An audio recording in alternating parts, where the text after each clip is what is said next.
नमस्कार। भारतीय संस्कृति की मुख्य विशेषताएं, वही टॉपिक है हमारा, जिसका फर्स्ट जो पॉइंट था वो था विविधता में एकता। विविधता में एकता जो भारतीय संस्कृति में व्याप्त है, ये जो मौलिक एकता है, इसके बहुत से कारक तत्व हैं जिनके बारे में बात कर चुके हैं। वो इस प्रकार से है: भौगोलिक एकता, राजनीतिक एकता, सांस्कृतिक एकता, धार्मिक एकता, और इन्हीं सब में व्याप्त है भाषागत एकता और निवासियों की एकता। अन्य विशेषताओं की बात करें भारतीय संस्कृति की, तो अन्य विशेषता में आती है इसकी प्राचीनता, सर्वाधिक प्राचीन संस्कृति। भारतीय संस्कृति अत्यंत प्राचीन है, मिस्र की सभ्यता के समकालीन है, किंतु आज अगर हम बात करें तो मिस्र की सभ्यता के अवशेष अब सिर्फ नाम मात्र को ही रह गए हैं, लेकिन भारतीय संस्कृति का अक्षुण्ण प्रभाव आज भी जारी है। तो अत्यधिक प्राचीन संस्कृतियों में शुमार है भारतीय संस्कृति का। संपूर्ण विश्व की बात करें तो वर्तमान में चीन और भारतीय संस्कृति को छोड़कर कोई भी संस्कृति जो प्राचीन समय में थी वो अब विद्यमान नहीं है। तो भारतीय संस्कृति की प्राचीनता और अक्षुण्ण प्रभाव इसके मुख्य विशेषताओं के अंतर्गत आते हैं। अक्षुण्ण प्रभाव की अगर हम बात करें तो बहुत सारे फैक्टर्स हैं जिन्होंने भारतीय संस्कृति के अक्षुण्ण प्रभाव को निर्धारित किया है। उनमें से एक फैक्टर है संस्कृत, जो प्रमाण भाषा के तौर पर उपयुक्त की जाती है, उसी प्रकार पढ़ी और बोली जाती है जैसी कि पाणिनि के समय में बोली या पढ़ी जाती थी। और ग्रंथों की बात करें जिन्होंने इस सभ्यता के संस्कृति के अक्षुण्ण प्रभाव में अपना अमूल्य योगदान दिया है, तो वो कारक तत्व हैं वेद के मंत्र हुए, उपनिषद, गीता। संपूर्ण भारत में इनकी मान्यता व्याप्त है। देवता अगर हम बात करें, राम, कृष्ण, शिव, ब्रह्म, सहस्त्रों वर्षों तक इन देवताओं की पूजा की जाती रही है और आज भी संपूर्ण भारत में इसी संस्कृति का परिचय हमको मिलता है। संपूर्ण भारत में फैली हुई नदियां हैं जो आज भी उतनी ही पवित्र मानी जाती हैं जैसे कि वेद में मानी गई है: गंगा, यमुना, गोदावरी, कावेरी, नर्मदा, सिंधु आदि। संस्कारों की अगर हम बात करें तो मनुष्य के जीवन में किए जाने वाले विभिन्न संस्कार, उनमें बोले जाने वाले मंत्र जो वेदों में लिखे गए हैं, जो आगे चलकर हमें गृह सूत्रों में मिलते हैं, ये जो समाज में प्रतिस्थापित हुए हैं, ये सहस्त्रों वर्ष बीत गए हैं, लेकिन फिर भी भारतवर्ष में अभी भी इन्हीं संस्कारों के माध्यम से, इन्हीं मंत्रों के माध्यम से इनका प्रयोग हम करते हैं। तो मौलिक संस्कृति आज भी वही है। हालांकि बहुत सारे विदेशी प्रभाव भारतीय संस्कृति में रहे हैं, लेकिन फिर भी सभ्यता का अक्षुण्ण प्रभाव हमें आज भी देखने को मिलता है। कवि इकबाल कहते हैं, यूनान, मिस्र, रोमा सब मिट गए जहाँ से, कुछ बात है कि हस्ती मिटती नहीं हमारी। भारतीय संस्कृति की और एक महत्वपूर्ण विशेषता है समन्वय भाव, या हम कह सकते हैं विचार सहिष्णुता। बहुत ही महत्वपूर्ण विशेषता हम इसे कह सकते हैं। विश्व की तमाम संस्कृतियों में जहाँ हम पाते हैं कट्टरता, मदान्धता, पूर्वाग्रह के अनेकों तत्व वहाँ हमें दिखाई देते हैं, लेकिन भारतीय जो संस्कृति है उसमें हमें विचार समन्वय, विचार सहिष्णुता के चिन्ह नजर आते हैं। भारत में जितनी भी नवीन प्रवृत्तियां आई हैं उन सबको आत्मसात कर लिया गया है। इसी तरह से अगर हम बात करें तो भारतीय संस्कृति ने प्रत्येक व्यक्ति को स्वतंत्रता दी है, विचार की, धर्म की और विश्वास की भी। प्राचीन समय की बात करें तो भारत में बहुत सारे आराध्य देव रहे हैं, लेकिन जैसे जैसे उन्होंने चिंतन किया, चिंतन के अंतिम स्तर पे वो खुद ही कहते हैं, वेदों में यही कहा गया है कि ऋग्वेद में अंततः सभी देवताओं को परब्रह्म के विविध रूप घोषित कर दिया गया है। एकम सदम विप्रा बहुधा वदन्ति, इस तरह के व्याख्यान हमको वेदों में मिलते हैं। इसी तरह से जैन धर्म है, बौद्ध धर्म है, हालांकि इनका उद्भव वैदिक धर्म की प्रतिक्रिया स्वरूप हुआ था, लेकिन फिर भी अंततः ये भारतीय संस्कृति की मुख्य धारा में समाहित हो गए। भारतीय संस्कृति की इसी विशिष्टता की वजह से संभवतः भारत में हमें सांप्रदायिक युद्ध या किसी तरह के धार्मिक रक्तपात या धार्मिक रूपांतरण के कोई इतिहास हमारे यहाँ पे उपलब्ध नहीं है। अन्य विशेषता की बात करें तो ग्रहणशीलता भारतीय संस्कृति की एक विशिष्ट विशेषता कह सकते हैं हम इसको। भारतीय संस्कृति में जो सहिष्णुता का भाव है, सहिष्णुता का विशिष्ट तत्व है, इसने इसकी ग्रहणशीलता में और भी वृद्धि की है। और इसी वजह से भारतीय संस्कृति निरंतर सजीव और सक्रिय बनी रही है। भारतीय संस्कृति ने विभिन्न नई प्रवृत्तियों, नए प्रभावों को आत्मसात किया है और आत्मसात करके अपनी ही संस्कृति के अंग के रूप में उसको अंगभूत कर लिया है। बहुत सारी संस्कृतियों के संपर्क में आई है भारतीय संस्कृति। प्राचीन समय से अगर हम बात करें तो बहुत सारे आक्रमण भारत पर हुए हैं। द्रविड़ हैं, यूनानी, सीथियन, मुगल, ईसाई, इन सभी संस्कृतियों के साथ में उचित समन्वय करके इनकी सभी संस्कृतियों के सुंदर अंशों को उन्होंने किसी न किसी रूप में हमारी संस्कृति में आत्मसात कर लिया है।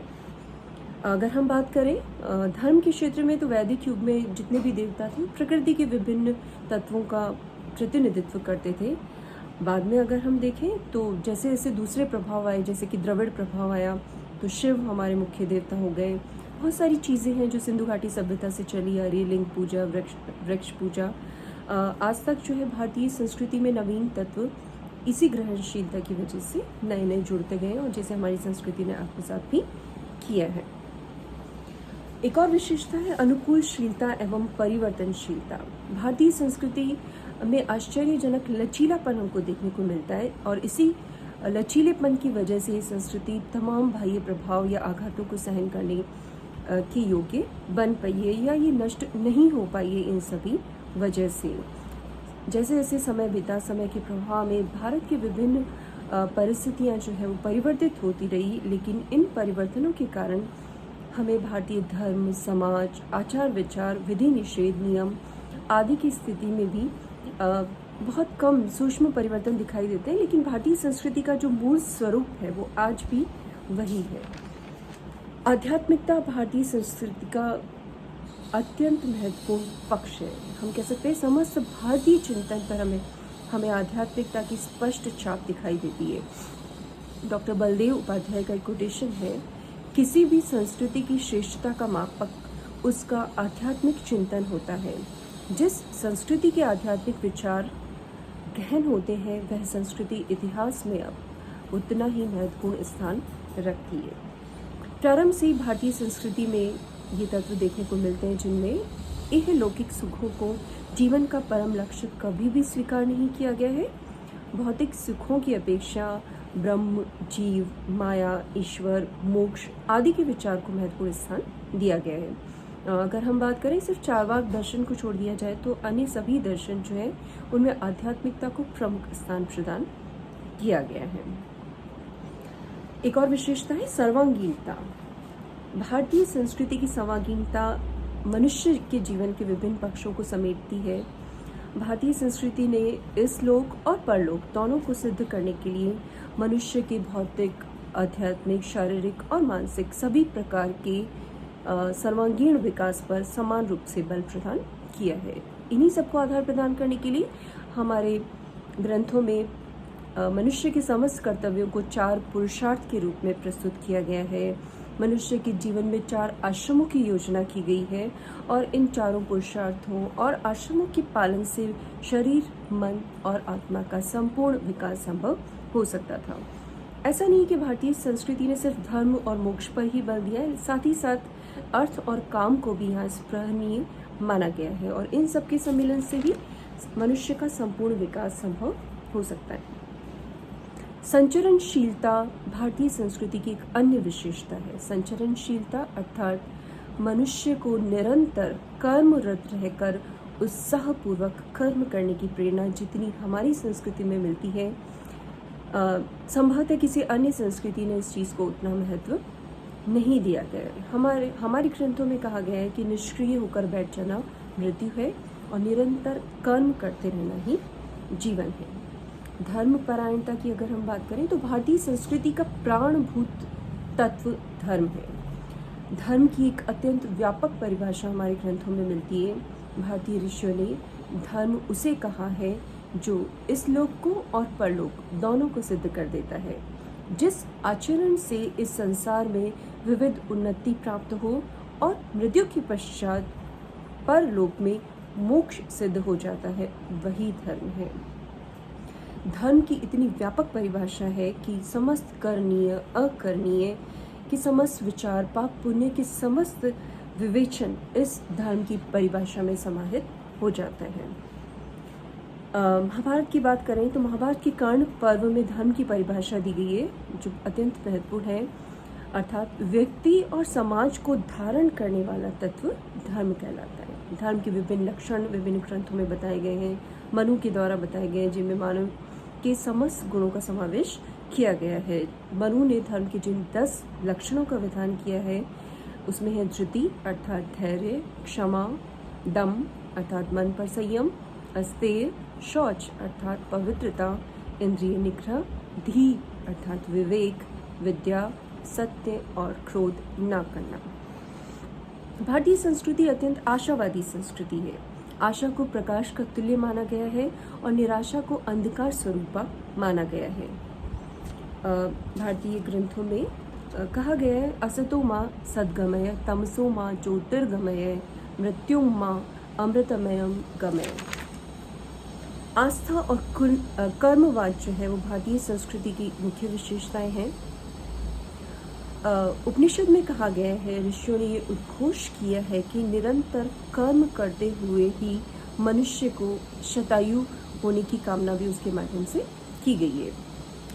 भागवत में श्रीमद् भगवद गीता में श्री कृष्ण ने अनासक्त कर्म योग का बहुत ही सुंदर प्रतिपादन किया गया है। शायद इससे ज़्यादा कर्म के विषय में विवेचना करने वाला कोई और विवेचन किसी और ग्रंथ में संभवतः नहीं मिलता है जिसमें कर्म की इतनी अच्छी विवेचना की गई है। कर्मण्येवाधिकारस्ते मा फलेषु कदाचन मा कर्म फल हेतुर्भुर्मा ते संगो सत्व अकर्मणि। मनुष्य को सिर्फ कर्म करने मात्र का अधिकार है, उस कर्म फल की प्राप्ति में मनुष्य का कोई अधिकार नहीं है और मनुष्य को अपने किए हुए कर्म के फल की इच्छा भी नहीं करनी चाहिए। आध्यात्मिक जगत में इस अत्यंत महत्वपूर्ण विचार है जो गीता में श्री कृष्ण के द्वारा अभिव्यक्त किया है। भारतीय संस्कृति की एक अन्य महत्वपूर्ण विशेषता है पुनर्जन्मवाद, अर्थात मनुष्य की मृत्यु के उपरांत मनुष्य अपने कर्मों के अनुकूल पुनः विभिन्न योनियों में जन्म लेता है और जब तक उसके कर्मफल समाप्त नहीं होते तब तक ये जन्म मरण का चक्र हमेशा निरंतर चलता रहता है। एक अन्य विशेषता है अवतारवाद। अवतारवाद अर्थात संसार में जब अत्याचार बढ़ जाता है, अन्याय बहुत ज़्यादा बढ़ जाता है तो उसका विनाश करने के लिए, धर्म की पुनः स्थापना करने के लिए महापुरुष जन्म लेते हैं और इस तरह वो संस्कृति और धर्म की रक्षा करते हैं। इस तरह के तमाम अवतार हमारे ग्रंथों में उपलब्ध हैं जिनकी बहुत ज़्यादा मान्यता है भारतीय समाज में, भारतीय संस्कृति में। विश्व कल्याण और विश्व बंधुत्व की भावना भी भारतीय संस्कृति में हमें मिलती है। भारतीय संस्कृति में व्यष्टि यानी व्यक्ति के महत्व के स्थान पर समष्टि यानी संपूर्ण के महत्व को अत्यंत महत्वपूर्ण माना गया है और ये जो समन्वयवादी दृष्टिकोण है ये विशुद्ध मानवतावादी दृष्टिकोण माना जा सकता है। कहा गया है सर्वे भवन्तु सुखिनः सर्वे सन्तु निरामया सर्वे भद्राणि पश्यन्तु माँ कश्चित् दुर्भाग् भवेत्। न सिर्फ मनुष्य की पशु पक्षियों के कल्याण की दृष्टि भी रखी गई है, जो पंच यज्ञ का विधान किया गया है इसमें भूत यज्ञ यानी पशु पक्षियों के कल्याण के बारे में भी बात किया गया है। तो ये भारतीय संस्कृति की तमाम मुख्य विशेषताएं हैं जिसमें कहा गया है अयम निज परो वेति गणना लघु चेतनाम उदार चरिता नाम तु वसुदेव कुटुम्बकम। तो इस तरह से भारतीय संस्कृति की जो तमाम विशेषताएं हैं इसे अत्यंत विशिष्ट बनाती है। इसका निरंतर ये चलती जा रही है, इसका जो अक्षुण्ण प्रवाह है, शायद इन्हीं महत्वपूर्ण तत्वों की वजह से आज भी निरंतर भारतीय संस्कृति जिंदा है और अपने उन्हीं महत्वपूर्ण सुंदर अंशों को आगे की पीढ़ी तक भी ले जाएगी, ऐसा हमारा मानना है। तो ये भारतीय संस्कृति की मुख्य विशेषताएं हैं।